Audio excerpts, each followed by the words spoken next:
First annual function नदी public school के बच्चे बेहतरीन परफॉर्मेंस के साथ डायरेक्टर वसीम नदवी, प्रिंसिपल राशिद अहमद, जिसमें अररिया जिला के सभी शिरकत किए। चलिए देखिए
फोटो भी खींची ले।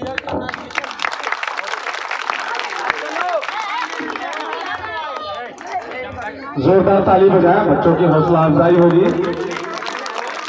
हमारा प्रोग्राम का जो सिस्टम है, हम एक अतिथि को आपके बीच पेश करते हैं और एक प्रोग्राम दावत और मौलाना वसीम साहब का दावत को कबूल करके वो भागे भागे यहाँ पर आए। मैं आपका शुक्रिया अदा करता हूँ। उससे सम्मान करने से पहले मैं चाहता हूँ कि आप दो शब्द यहाँ के इलाके के लोगों को एक नया संदेश दें। जी अस्सलाम वालेकुम। सबसे पहले तो ये बच्चे का प्रोग्राम है, बच्चों के वक्त का हकमारी नहीं करूंगा, बहुत शॉर्ट में अपनी बात करने की कोशिश करूंगा। नदवी साहब से मेरी मुलाकात मुतसिम भाई ने कराई थी, एक अच्छे दोस्त प्रोवाइड करने के लिए। मुतसिम भाई